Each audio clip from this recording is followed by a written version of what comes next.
So as I've been saying endlessly since about 2013 or so, or 2014, um, I've been having a lot of trouble getting really emotionally attached to animated movies for quite some time. And it feels like it's been forever since I got like really super excited about one. And every now and then one comes along that's, has really, like, there's definitely an emotional factor there, or it looks really good, like Kogo or something like that, that I think is really good. But I just don't like fall in love with them the way that I used to, and it's really depressing. So I figured we'd just lump all of these animated releases from the year, all of which are relatively recent, like from this summer and forward.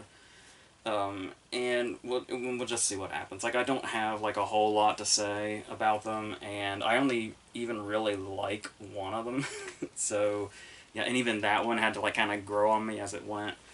But yeah, so as I've said many times before, I don't want it to sound like I look down on animated movies or anything like that. It's just I'm just still searching for the passion for them again. So let's start with Pixar. That would be a good place to start. And we're gonna start with Luca, which is another movie that's sort of set from Pixar that's set in like the oceanic life, which might give you vibes of Nemo, particularly with some of the animation and some of the side characters, and just the general setting. And then the whole idea of our main character and his friend coming to the surface and becoming human, more or less, is clear Little Mermaid vibes. But what's actually good about that is I was kind of afraid it's like, oh, this is going to be just them being really derivative of themselves, and it's like you're going to be able to see all these different movies and it's just going to be another one of those. But while the like establishing scenes, like the early scenes, kind of give you the vibes of those movies, I found that kind of dissipating in my mind pretty quickly as it kind of became its own thing.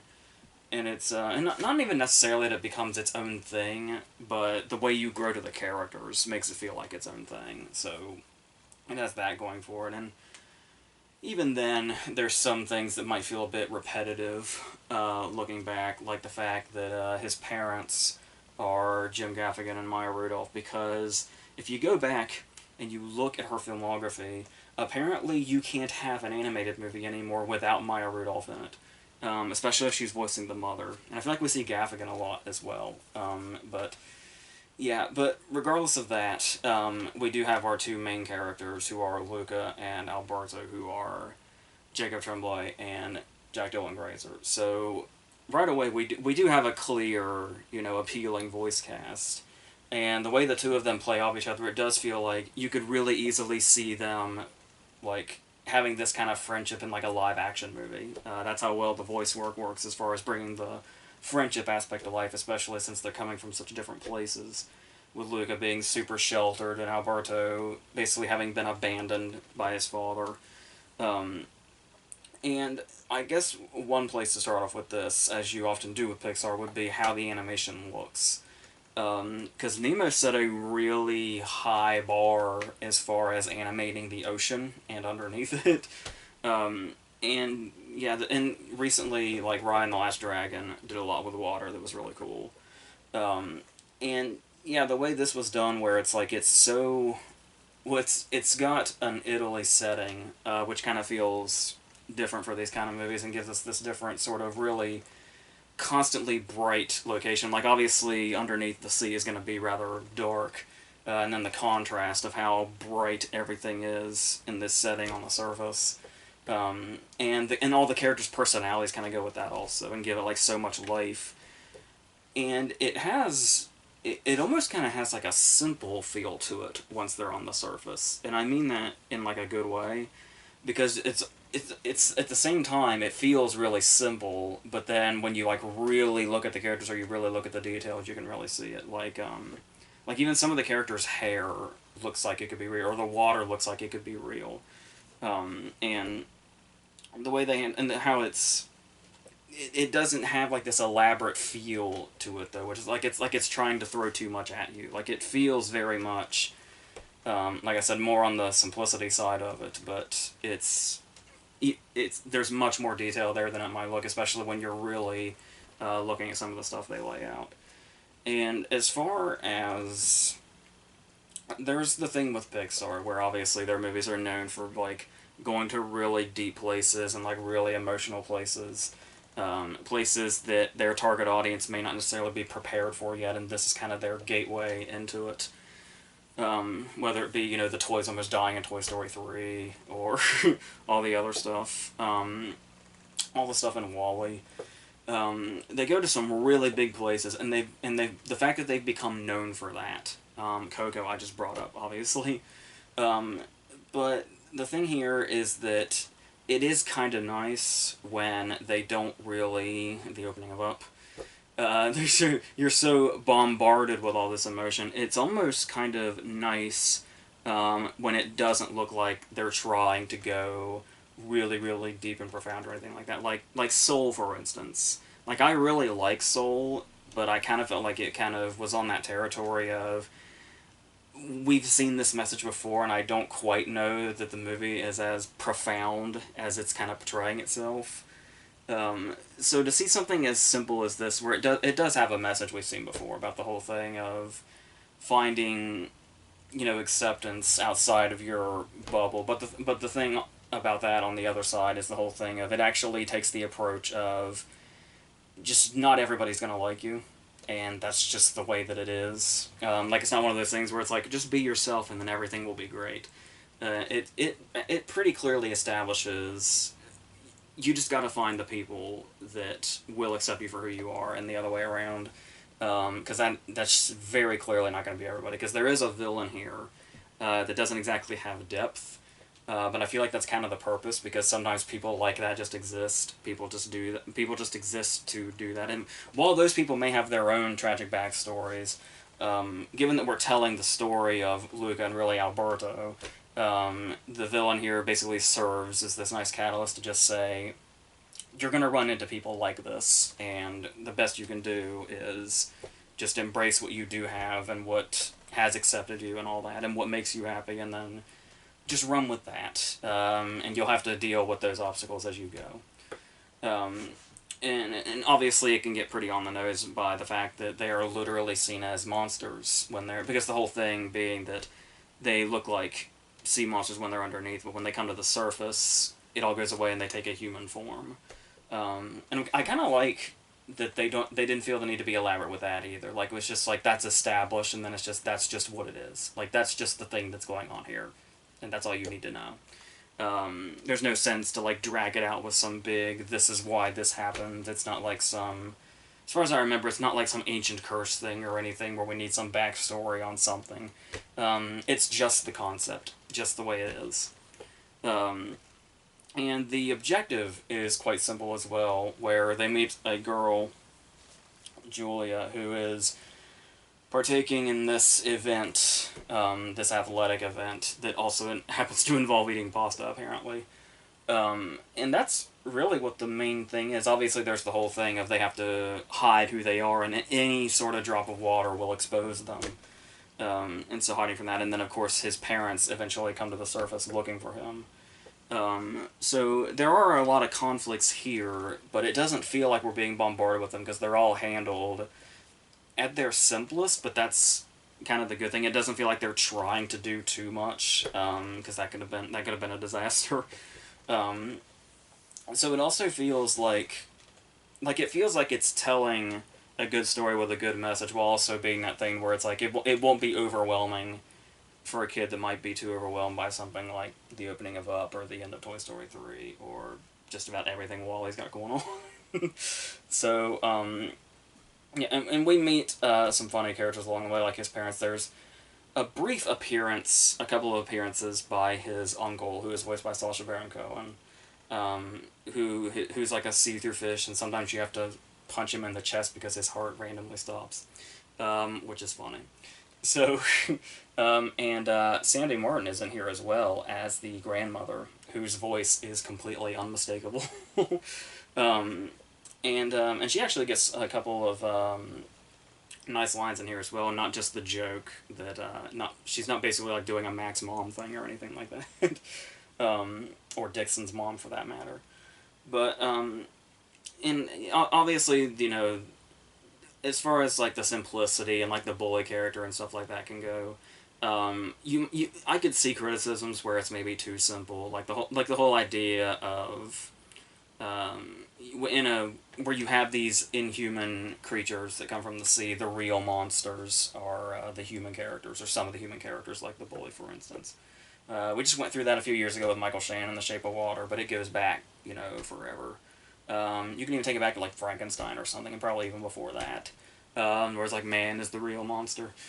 But but still, there is something here that's really appealing. Like this is what I was talking about, where it kind of took me a minute to get involved in it, because it felt like territory we'd already been to, and the character of Alberto is mysterious for a while, and you kind of think he's got a lot of unanswered questions, but a lot of the questions regarding his character kind of stay unanswered, which also feels a bit fresh. It could seem like, like, oh, why didn't they go into that territory? But they do enough to establish where he's coming from and kind of establish that sense of, like it kind of really explores abandonment with him, but in a way that doesn't completely, bombard you over the head with it. And makes him just like a tragic enough character where you can get the idea where he's coming from and how different and opposite it is from where Luca's coming from, and how it can be, obviously there's no silver lining to being abandoned, but the whole idea of also being as sheltered as Luca isn't necessarily a good thing either. And so to kind of find this place where they both find their place and kind of with each other and through each other, to the point that there's this third character with Julia who is also really, like, she's much more. There were some portions where I almost felt like she should have maybe been the main focus. Because while the story of Luca and Alberto's friendship is great and very well established, Julia's just like so much more energetic and driven, and has like kind of a, like, if you're the kind of person that's looking for like a clear objective as far as story goes, you might be more drawn to her than the other two. But I do think there is enough of a balance here if you see it as Luca and Alberto's story. But it does feel like Julia is shortchanged a bit for the kind of character that she is. It almost feels like she's a bit of a background player a little too much at times, and it seems like there's definitely more they could have been doing with her. But the dynamic between the three of them is fine until we do eventually get to that point where one of them's going to get jealous, and there's going to be a bit of a breakup in the friendship and all that, and then it turns into that whole thing. There is one aspect of this parting of ways scene that gets a bit dark as far as like character decisions go. But just the whole concept of us eventually getting to this point to where everybody has to go their separate ways and sulk for a minute, because that's, writing 101 apparently. When you could probably find more creative ways around that, but overall it's fine. I think because their friendship works so well and is so well established that that's not too big of a deal as it would be in a more sort of cliche movie, I guess. But then yeah, once it started winning me over, then I really started, because you would think kind of as it went on and as it goes towards its climax, when it's something that's not really, like, the stakes aren't particularly high, that it might wear down, but it really doesn't. I actually was more into it as it went on, and I am interested to see if I would like it even more if I went back and watched it again now, with how I feel about the characters by the end of the movie, and if they'll seem a bit stronger than they were, stronger in the first half than they were the first time, knowing the direction they go and exactly where it is they're coming from. So there is that. And yeah, like I said, I kind of just genuinely like that it didn't feel like it was aiming for like really big or really profound. It was just like, here's this story, and this is the story we're going to tell with these characters, and there's that. They even throw in some side characters that seem like they're not really doing much, that have some really great moments, some smaller moments, like Julia's dad has a few of those that are really nice. So yeah, so it's able to do the emotion thing that Pixar's known for without having to do like this really big, giant, emotionally life-altering thing or anything like that. And not to say that that's obviously a bad thing or anything, and like I said, I think it's just because that's what they've become known for, and it's like it's kind of nice to see them just kind of swerve a little bit and not try to keep reaching for highs. And it's like we can do these smaller things also, and they can be just as charming and just as well made. Um, so yeah, this definitely grew on me, and it's growing on me more the more I think about it. So yeah, so it's all downhill from here. But that's well, the second. I guess the second movie we can talk about is Paw Patrol, which honestly I didn't really have any expectations for because like as far as like Nickelodeon based movies, like I could give you a whole like whenever I talk about the SpongeBob movies, I can give you like a whole SpongeBob history. Um, Needless to say, Paw Patrol was pretty new to me, so I don't know. Like I didn't really know character names. I knew what they looked like. Like I had seen like stuff around, like merchandise around. So I had a vague and apparent, and they're like some kind of rescue team, but that's about all I really knew going in. So what the thing about this that I do kind of like is the established world here. And first off, I might as well just say right away, um, I don't know if people are like expecting this to be like bad or what it is. Like it's as somebody going in that really had no knowledge of what this was apart from the vague outline of details. I don't think there's anything like really bad about this or anything. It's just kind of here. It kind of looks like I kind of imagine this is probably what the show is like, just stretched out. Like it's like 3 episodes of a show, if I had to guess, because it has a very episodic nature about it. But one thing I kind of liked once I realized that this is what was going on relatively quickly, because we have a character here that swerves to avoid a baby turtle and drives off of a bridge and it's hanging there and he's the first person to be rescued. Pretty sure that was Tyler Perry voicing him. And then it was quickly established that obviously there are humans in this world and animals, and they both talk. And the fact that the animals talk is not hidden from these human characters. Like the animals in this movie just talk, and that's just an accepted thing. Like that's just how it is. Like talking animals and talking humans just kind of coexist in this world. So there's no like barrier between oh they have to somehow figure out how to do this or get this person to do this and able to rescue them, but only through like barking or something. No, they can just talk to them, and that's just established.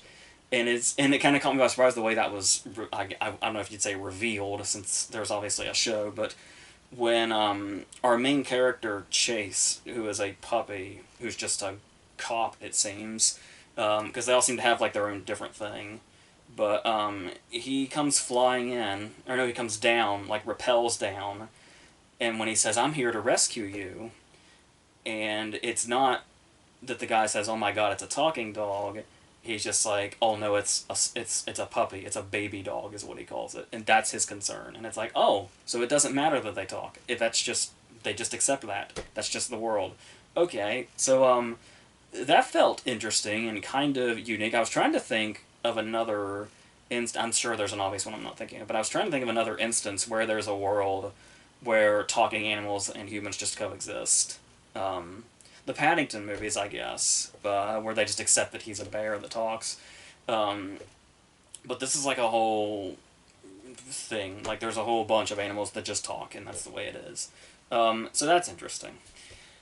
So we do have a character here that has they have to go to this place called Adventure City because there is a villain named Mayor Humdinger, and he's doing some sort of weather control thing. And what's really funny about that is as I was watching this mayor character, one of my first thoughts was this guy feels like right out of Cloudy with a Chance of Meatballs or something. And I thought that in my head before it was revealed that his plan involved a weather machine of sorts. So it all comes together. I mean, you could say it's maybe derivative, but that's yeah. So there's that.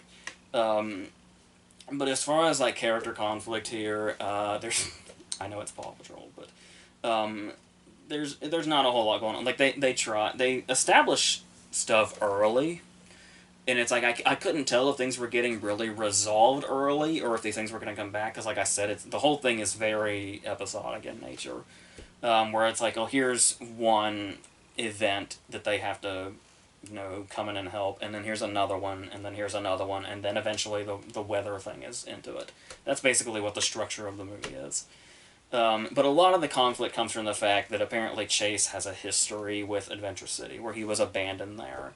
But the way this goes down the first time is they're like, hey, we have to go to Adventure City and stop this from happening. And Chase is like, I'm not going to Adventure City. I have bad experiences. I have bad memories. Just let me come in here and solve while you guys do whatever. And then the human kid that works with them, I was vague on that connection, but he comes in and he says, why don't you want to go to Adventure City? And he's like, I have a history there. I was abandoned there. And he's like, okay, but maybe it won't be that bad. Maybe it won't be as bad as you're remembering.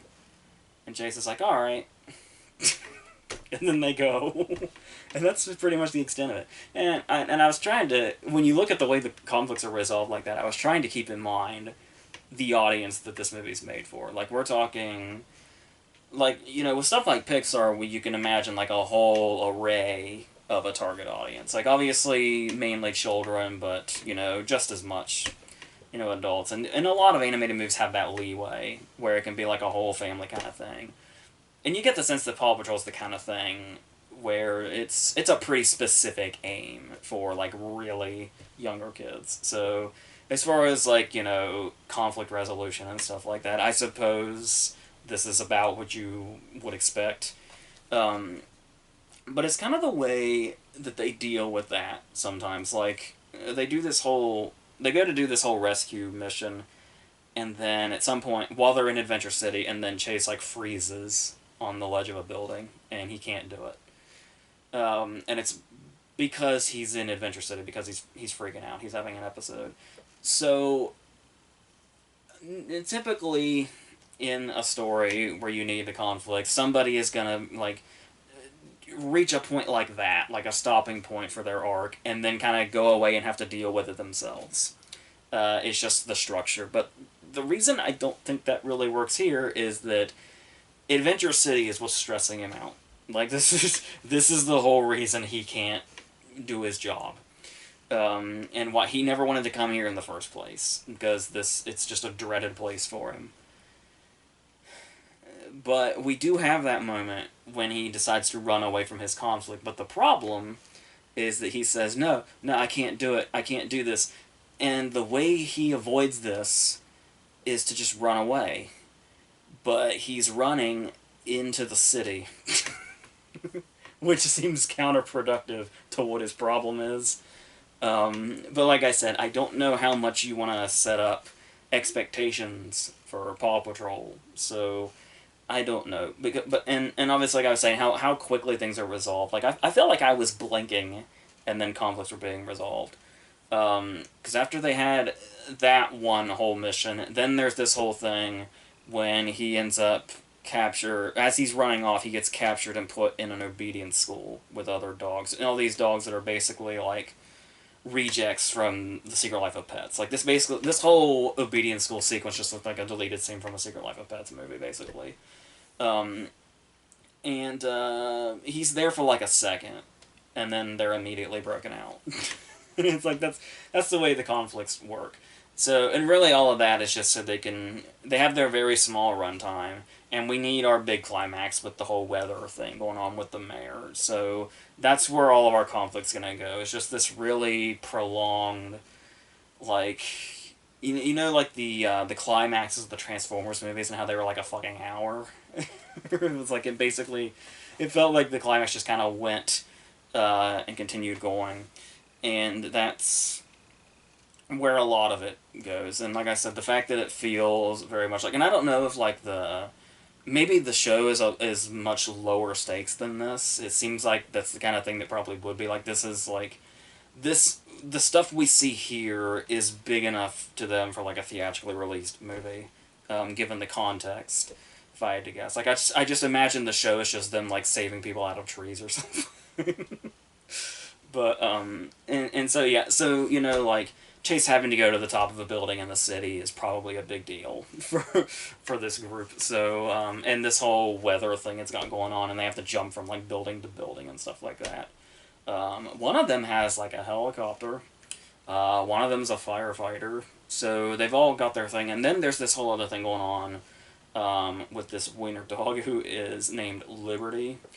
And what's really interesting about this, that I actually commend the movie for, is there's always that thing when you have an established group that's like a rescue team, and then you have the outsider that wants in but isn't. And it's like typically that person is, at least as the cliche goes, that person is pretty useless. So it's like you can see why they're not on the team, or any team for that matter. But what's interesting about this is, even though they're this well-established rescue team, I feel like Liberty is the most useful character in the movie. Like, she does more than almost any of them. So it actually makes sense. Like, when you look at, like Lewis Tully at the end of Ghostbusters 2, how the joke was that he ended up joining the team when he didn't do anything, but he got all the credit. And it's like, typically people play that unironically when it comes to bringing in another member. But it's like, it almost feels like Liberty was like the main character in a sense, despite the team themselves. And then she's like ultimately the hero of the movie. She's the one that gets the arc. And it's like, forget what Chase has going on with his little, oh, I hate Adventure City, but I run into the city when I'm scared of it. I don't, and not in like a bravery kind of way, and I need to run off to cause conflict kind of way. It's a bit confused. So, yeah, if anybody gets an arc in this, it's the person that's not even a member of the team yet. So, it's just, like I said, I don't even really know how to judge this. So, I don't know. I don't even know why I'm trying, honestly. Because it came out, because it got a theatrical release, I guess. So, I mean, it's like, it's just there. And there are some portions that are actually quite funny. Like I said, this is a particular case where you can say, like, oh, you're not the target audience, so whatever. But I feel like this is a particular case of, you can tell just how young the demographic is. So when you see how quickly the conflicts are handled and stuff like that, it's sort of like you have to manage your expectations, I guess. So I don't know, because the thing about it is, there are movies aimed at this kind of audience out there that are like almost harmfully dumb. Like, you get the sense that if children watched this, they would genuinely just get dumber. And I don't think this is one of those. Like, it's got some messages in there, kind of. But they're not particularly harmful, I don't think. And as far as, an entertainment factor, it's gonna, like, the animation is like, I mean, it's not like, really overly colorful or anything like that, or overly inspired. But it's fine. Because that's something that I had trouble adjusting to, as I was kind of growing out of this kind of thing, was this transition from the traditional animation to the CGI animation. And then at some point, I would flip by children's shows now, and the animation just hurts to look at. Like, it looks like incomplete CGI or something. And I feel like I'm thinking this was kind of in that realm. But this looks much more like polished than some of those other shows, and probably a bit more polished than its show itself. Like I was saying, I've only seen this stuff in passing, but yeah. I mean, maybe I'd have more to say if I knew Paw Patrol as well as something like SpongeBob or something, but I don't, so I'm just going to take this at face value, I guess, and assume, like I said, the stakes are maybe just a little higher than they are on the show, so it's just kind of there. So I'm assuming it's successful with parents that like, where it's streaming on Paramount Plus and stuff like that, and it'll be very occupying. Should you need that. So, and I hate it feels like a cop-out to judge a movie like this just based on that, like, if it'll, distract kids for a second. But, like, because, like, it'd be nice if, like, effort was put into it. And like I said, there are some funny enough moments that I guess you can't say it was completely done without effort. But, yeah, I guess we gotta stick with the cop-out. Given what his target audience is, I guess this is as good as they could do, so there that is.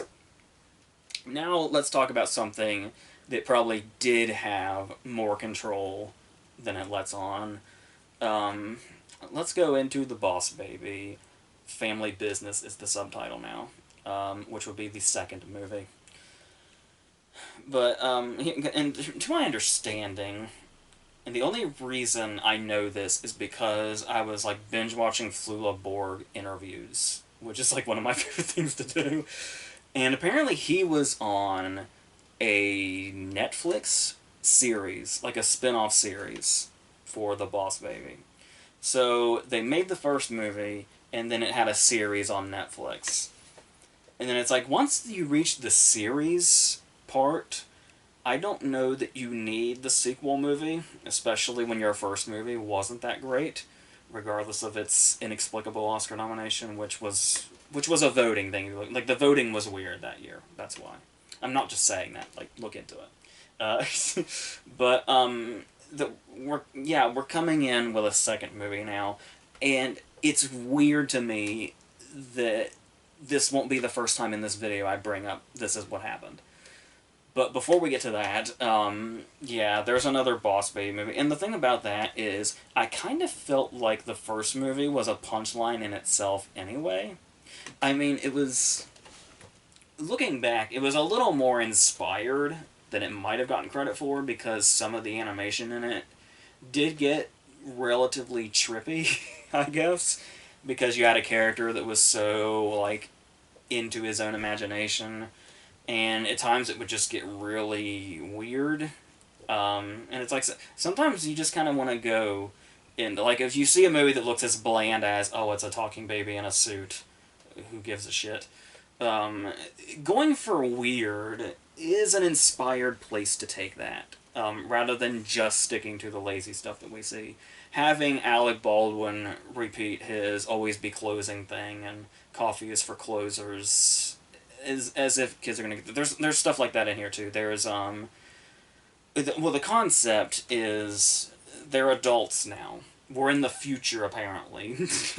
And so the thing here is, I believe in the first one, I'm really stretching my memory here, we got it like from the perspective, like it was Tobey Maguire was the adult version of the older brother, and it was him telling us the story.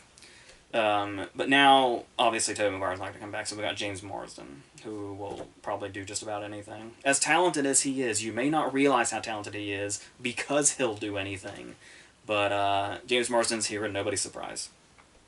So, now that they're adults, a whole bunch of convoluted shit happens, and there's a new baby, and there is a formula involved where they have to infiltrate the older brother's daughter's school, and in order to do that, they just have a formula that makes them kids again. It makes the adult Boss Baby back into the Boss Baby, and it makes the older brother back into the kid that he was in the first movie. So, I don't know how much point there was to this, apart from the fact that it's basically... There's a whole thing with the main character's daughter, basically, that they have to go into. Where he's the neglectful dad, and she doesn't think he's proud of her, and he has to prove that to himself, and then he becomes friends with her as he's a kid, and so he actually is there, she just doesn't know he's there, that whole thing. They do make a couple of jokes about how he looks like him. But, like, they just say in passing, like, oh, he looks like him, and then they just leave it at that. Which is kind of funny, and at least they addressed that, I guess. It may have been a little lazy, but at least they did something, I guess. But now going forward, as far as like it having random references in it, like I said, it's a very obviously childish movie, and it's for a very clearly young demographic. And then you throw in stuff like when the formula scene is happening and they're shrinking down to their child selves or their baby selves. It's playing Time Warp, so there's that. There's multiple Shawshank references, and then there's one overzealous baby that the Boss Baby refers to as Norma Ray. And by the time it got to Norma Ray, I was starting to wonder how many of the adults would even get these. Because because you got to think now. Um, like when we grew up, it was like movies like Shrek were for us and our parents. But it's like, and that's the vibe you have now, to where it's like, oh, these jokes are for the older people. But the thing is the older people now are the people that wouldn't have probably gotten Norma Ray references between then and now anyway. So, like the adults in this scenario are people that were kids when stuff like Shrek was out. So I don't know where the Norma Ray jokes are gonna land, but but yeah, maybe they're for people like us that just watch everything. Maybe, I don't know, because Shawshank references, people will get because everybody knows that movie. I don't know if I can say about that. I know I'm really dwelling on the Norma Ray thing over one line, but it was just so random to me. I was kind of flabbergasted. It was like when John Waters showed up in one of the Alvin and the Chipmunks movies. But yeah. So like I was saying, I don't know what I can really say about this much. We have a new villain who is Jeff Goldblum, but the thing about it is, when you talk about is there even a point to this movie? Like, when you look at the whole concept and you think, like, was there even a point to that? And then it's like, when you look and you see that Jeff Goldblum is the head of this school and there's something shady going on, it's just another, like, world domination thing. But the thing is it's like, when we went into the whole Baby Corp thing in the first movie, the villain was revealed to be Steve Buscemi, who was another boss baby. And now we've got Jeff Goldblum, who looks like he runs this school and he's doing this whole shady thing. But then, lo and behold, he too is a disguised boss baby. So we're really just kind of running in the same circles here. And when you're talking about the boss baby, is running in the same circles really what you want to be doing? Like, and that, even if that's the case in almost any movie. But, like, I mean, it's not like a Terminator scenario where they're making the same movie, but it's also a completely different movie at the same time. This is just, yeah, if you were to, like, run scenes together of the first movie and the second movie, I don't know how much you could even tell them apart. And like I said, for the first movie even being what it was, like, how low the bar already is, and it's just like, oh, we can do as something new. We can establish them as adults and do that whole thing, but then just kind of do the same thing. I don't know. And then there's a lot, like, as far as, like, action goes, there's a lot of, like, running around and chasing around and noise. Just things happening. Just frantic things that are in no way involving. Like, there's some things chasing something else. There's a horse or a pony or whatever you want to call it that keeps coming in and out of this whenever the plot calls for it. One that apparently has, like, superhuman strength, like, can plow through cars and stuff like that. And it's, yeah. And then it does have every now and then those, like, fantasy sequences I was talking about in the first one, where the animation tries to be inspired, but here it's just like, now that we've already gone down that territory, but not only that we've gone down that territory, but it seems just like a lesser version of what they were doing before. Like I said, with the bar where it already was, I don't know what else you can say about that. And every now and then you can maybe feel it being potentially self-aware. Like, there's, like, he's going to tell his daughter a bedtime story, and he's telling the story of the first movie, basically. And then it's like, she's not into it, so he's like, what, isn't that a good story? Like, aren't the jokes good, though? And it's like, the fact that they're basically asking us about the first movie. It's like, does it work? But it's only, like, that's as far as the self-awareness goes. If that's even what that was. That could have totally been an accident, and I would believe it, but, yeah, and then this one just also has the same big problem that the first one had, which I was kind of talking about with the last movie, which was, there's something about the Boss Baby movies where their endings go on and on and on. Like, I was talking about everything being frantic You know, big music, a lot of action, but you're not even really, like, you're just not in there. Like, it doesn't, nothing's really registering because you just don't care. It's just shit happening to make things look like they're happening, make it look like it's exciting or something. And I remember this about the first movie, too, because it was driving me insane. And this one is just, and this movie's 10 minutes longer. This movie is an hour 47. I... You're already running low on ideas. You're already just treading the same territory and running in circles, doing the same shit, and somehow you got 10 minutes longer.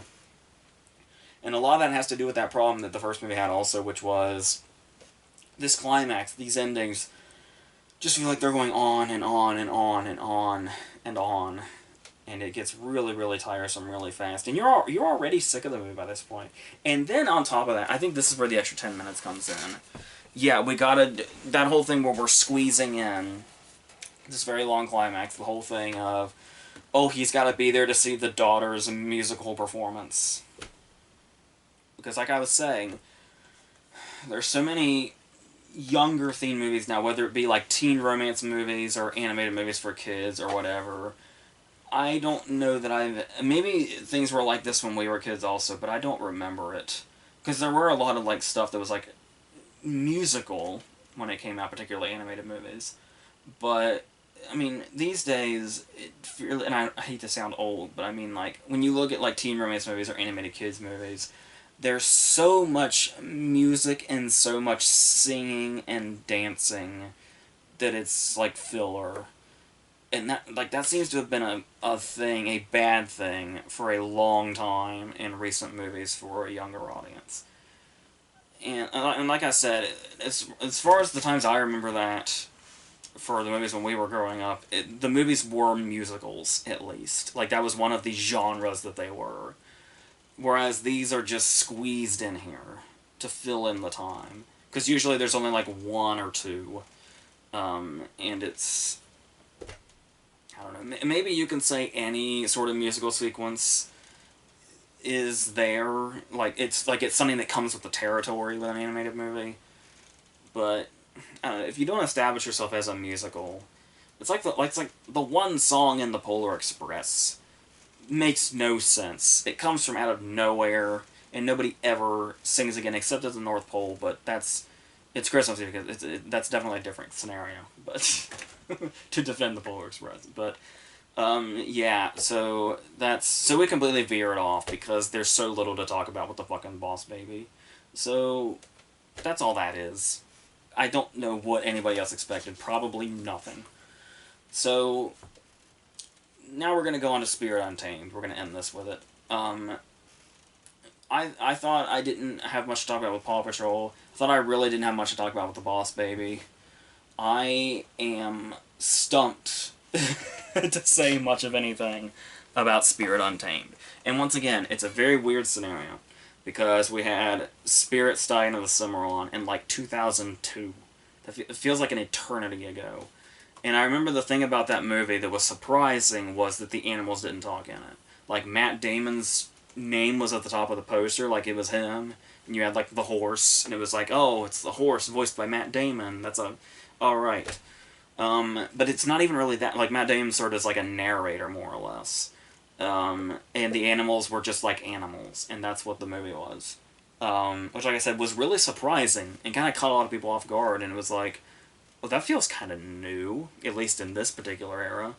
And like there's almost like a more of a maturity to it. Not that we haven't had some really intense and crazy movies and storylines with talking animals in them, but we talked about The Lion King a number of times, and family members killing each other, that whole kind of thing. But I imagine you get what I mean when I say it's almost like there's some sort of different maturity level to it by just having the animals be the animals, and the voice actors in the movie aren't the animals. They're like human characters. And this continues that. But the thing about that, though, was that first Spirit movie is something that just kind of went... Like, I don't even know that I've seen it since around the time it was new. Honestly. And then eventually it was another one like The Boss Baby where it got a series or something. And what's especially confusing about this is apparently this movie is considered a reboot and a spin-off. And the it's a spin-off of the movie, but then it's also based on this series, and the series was also considered a spin-off. So I don't know what this movie is, what kind of timeline it has, if any, but it sounds like it might as well be saying, just kind of take this as its own thing and see what happens. Like, just... We're just almost like it's an experiment or something. See if people give a shit about Spirit or not, which I don't know, because I feel like it'd be way too bland for older audiences. Even if it had, like, it might look mature on the surface because the animals don't talk, but it's so bland at the same time, though. Like, it doesn't really have anything to do with that. Because the characters are just kind of here, and then we mainly have to focus on the human characters, particularly in this one. And we get the lead girl who we just talked about in Sweet Girl, the Jason Momoa movie. And she was in that Dora movie. And then she's with her aunt, who is Julianne Moore, after her mom dies, because she used to perform on a horse, and then she died very abruptly. Like, I wasn't even sure what had happened. Because this movie's so scared to show us anything. We are focusing on the audience as she's riding around in this show, and then the audience just, like, kind of gasps for a second, and then it, like, fades out. And then we see the main character as a baby then, and then she's grown up now. And it was like, oh, I guess she died? But that didn't even occur to me till later, when they just mentioned it. Oh, by the way, she died. And then she lives with her grandfather, and through another very fast series of events, he's like running for governor or something, and she accidentally sabotages his campaign because he's having a gathering, and there's a squirrel running around. So it reminded me of the beginning of that Harrison Ford dog movie from last year or a couple of years ago, whenever that was. When the whole thing just starts with the animal making a mess. But that's not even an animal of the movie. She just happens to be here, so she's blamed for it. And now she's going to be sent to live with her dad, who she hasn't seen much since the incident when she was a baby. And her dad is Jake Gyllenhaal. And you might be wondering, wow, this voice cast is insane. Jake Gyllenhaal and Julianne Moore are in this. And that's not even it. When they get there, there's another guy working there. That's Andre Braugher. We're introduced to a villain who is Walton Goggins. It's crazy. Like, the voice actors just kind of keep coming. And you might think, is there anything to these characters to go of that all in on the voice cast? Especially when the main focus, apparently, is a horse that doesn't talk. We must have some real character work going on here. No. Her aunt just kind of is there. Just kind of is there with her as her companion, I guess, her guardian. Andre Braugher's just there to say a couple words of wisdom every now and then. Walton Goggins is there to... what might as well be Walton Goggins talking in his sleep at this point, playing an animated villain. And Gyllenhaal obviously has problems with the horse, because it's like, no, a horse basically killed your mom. Don't do it. But they do it, like, real sad and shit. So that's the extent of the character development. And then she meets two friends, and then they do their thing, and then it's like, oh, we gotta rescue the horses from Walton Goggins. That's all there is. And you remember that stuff I was talking about music filler in recent animated movies? We're not done with that. They're singing for some reason. It comes in kind of late. And we also, not only is there singing, just kind of spontaneously for no reason, but we get montages as well. It's like there's a lot, and the movie's not even an hour and a half. It's not even an hour and a half, and we have singing for no reason and montages. That's how thin this is. This is unbelievably thin. Like, I say what the concept is and what the story is, and you may think, man, that sounds thin. You have no idea how fucking thin this movie is. And it's like, even the animation, it looks nice, but like I said, there's still like a blandness to it. like, nothing's really coming to life. The characters you barely care about. Her little friends are likable. You know, Andre Brower for whatever his character's there for. But yeah, and then Gyllenhaal just gets the usual dad stuff. It was kind of like he was kind of giving me vibes of what Ben Whishaw does in Mary Poppins Returns, but just didn't have near the tragic air in it because it was just like so much of a surface level thing. So it's like you would think, oh, they hired Jake Gyllenhaal, they must get something out of this character. Then there must be some kind of strength to him, something that draws you in about him. No, it's pretty obviously Jake Gyllenhaal's voice. I'm like, that's Jake Gyllenhaal's voice. And you'll probably never think about that character again, even regardless of his tragic backstory. Um, and then yeah, and then like I said, and even though it has like a mature in quotes quality to it because the animals don't talk, it does very much become a children's animated movie by the end with the slapstick and shit. And it's yeah. Like I said, I don't know anything I can really say about this apart from that. There's like nothing here. So that may be it. I may just not waste any more life and end this here. So I think that's what I'm going to do, especially since we've got 3 more movies we got to get to anyway. So that's what these animated movies are. And like I said, I wish I had more passion for animated movies right now, but given that this is the lineup, I don't know. But we'll see what else comes on. Like I said, Raya I was perfectly fine with earlier this year, and Luca I'm perfectly fine with. Like I said, I think I like Luca more the more I think about it. So that'll be fun to revisit down the road, like at the end of the year or something. So, and then we'll see what else is happening. I can't remember what even others are coming out, animated-wise, but we'll find out eventually. So I don't even know what the Oscar category is going to look like this year, quite honestly. There'll be some more interesting and inspired ones probably that pop up right around that time. But until then, this is what we have as far as animation goes. But we'll get to the other 3 movies right after this. So until all of that, I think that's it.